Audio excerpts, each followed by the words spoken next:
Live look into Scotiabank Arena as the Toronto Maple Leafs are back on the ice preparing for Game 2 versus the Tampa Bay Lightning. Welcome to Live from Morning Skate, proudly presented by our friends at FanDuel. I'm Jacqueline Doorey, joined as always by our analyst, Becky Kellar.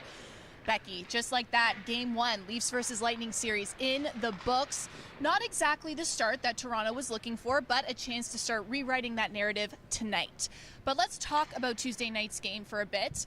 A lot of people describing the Leafs' play as uncharacteristic. Yeah, I would agree with that. I mean, this is a team that we've gotten used to watching. They had a slow start, so that's one. We're not used to seeing that. They were very tentative off the hop. So, you know, that's another one. They were a little bit undisciplined. Obviously, there's been a lot of talk around that, too, in the penalties they took. Obviously, Tampa Bay had a very strong power play. And then I think the big one was clearing out the net front. Tampa Bay really took advantage of play in the slot, down low, below the net. Something that we saw the Leafs working on in practice yesterday is just that low zone play, that low zone battle, getting better, clearing out the front of the net. I think we'll see an improvement there tonight. Definitely, and we did see the Leafs looking a bit more like themselves in that second period. There were some more positives from the game, starting with Noel Acciari and Jake McCabe leading the team with 7 hits apiece. And I thought them, alongside Luke Schenn, really brought that physicality, and that's exactly what Kyle Dubas and Sheldon Keefe brought them on to do. We also saw Mitch Marner with 3 assists, and Kellar I thought really stepped up when he was called to play with Austin Matthews and Mitch Marner, even getting on the scoreboard. Yeah, and you look at a game like that, obviously did not go the way the Leafs want, but you still want to be able to pull some of the positives out and some of the things that you can build on. Physicality was a huge one. They out-hit Tampa 42-39, and you watch the Leafs throughout the course of this season, typically they were the ones that were being out-hit. They were very strong in the face-off circles at 55%. The power play obviously ticking. They went 2 for 4, so 50% on the power play. So a lot of things that you can take positives out of and then make the adjustments that you need to make. Definitely, and you know, you spoke about the power play. I really love seeing Ryan O'Reilly in there and, you know, opening up scoring rather for the Maple Leafs in this series with a power play goal, and he hasn't been in that position on the first power play unit. He's relatively new to that position, so it was nice to see him get a goal there and prove he's good for it. Yeah, and he's come into Nylander's spot, so curious enough that Nylander also got the other power play goal, the two of them really stepping up. But the movement on the power play is so good, and we've seen this power play be a real threat all season. But what I like is you got a guy like Mitch Marner gets the puck, it's that fake slap shot, he freezes Sergachev just long enough that the puck goes down to Tavares, back into the bumper to O'Reilly. He doesn't have time to adjust, it's in the back of the net. O'Reilly does a great job just getting that puck off of his stick really quickly. And then Nylander doing what Nylander does, which is just patience with the puck, reading the play, nice, holds onto it, finds a lane and shoots. So love the 2 goals on the power play. Love to see that continue as this series moves along. I watched that Nylander goal a couple times. So before we move on to tonight's game, another update from Game 1 that we need to mention is, as you've probably heard already, the fact that Michael Bunting is suspended for 3 games after his hit on Eric Chernak. So adjustments will need to be made, and we saw some of those in practice yesterday. Let's start with line 1. We mentioned it already, but Järnkrok coming up to play with Matthews and Marner. Yeah, and we've seen him on that line periodically through the season, and he's done a very good job when he's been there having a career season. So I have no doubt that he's going to fit in just fine, and we saw that when Bunting went out at the end of the second period. Järnkrok came up, and they connected for a beautiful goal. So looking to see that moving forward. I don't think the guys have any doubt that he's going to fit into that line just fine. Yeah, neither does Leafs Nation. I mean, 20 goals on this season, already a goal in this series. It'll be great to see him continuing playing with Matthews and Marner. Let's also talk about the third line, because there's a couple notable changes there.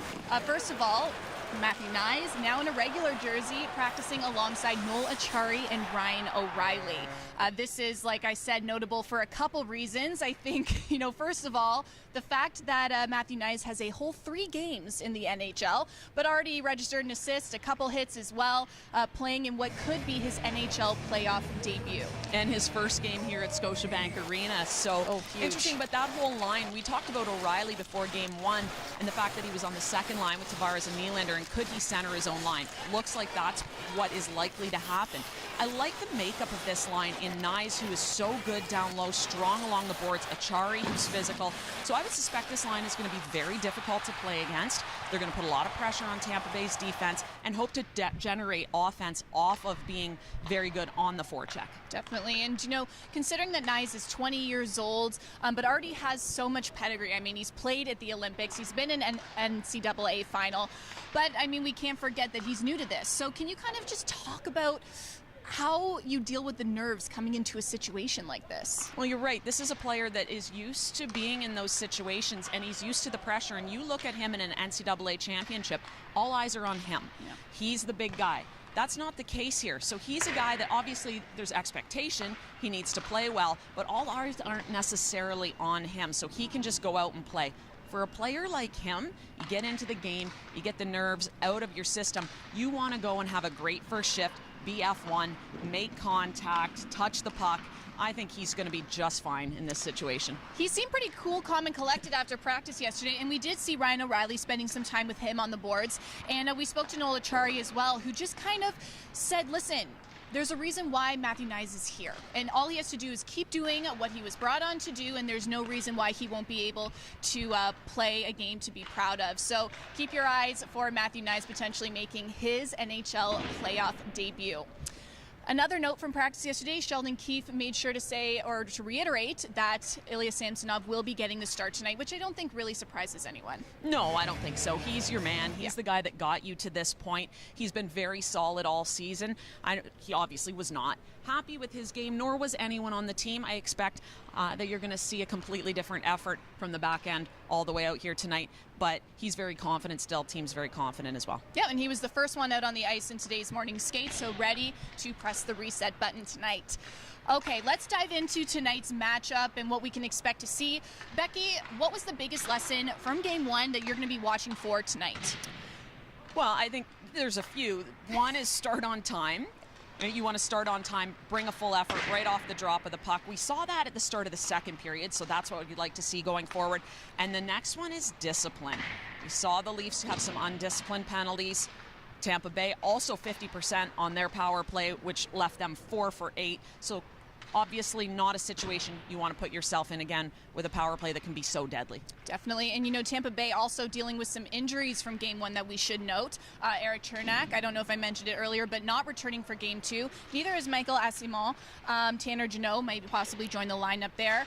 And Victor Hedman is also going to be a game-time decision. So, you know, that's 3 different players, 2, possibly 3. How much significance does that make for tonight's game? Well, I think if you're without Hedman and Chernak, that's a big hole to your defensive core. Now, like you said, Hedman's a game-time decision, so he could be in, but like I said, potentially a big hole on your defensive core. Asimov, if Tanner Jeannot comes in, they were exchanged for one another when Jeannot went out, so you're filling the hole. Obviously, Tanner Jeannot, someone that they want to get back in the lineup, but he's game-time as well, so may or may not be in. Definitely, and you know, we've talked about this a lot this episode, but just to drive it home, what will be the major adjustments from the Leafs that you expect to see tonight?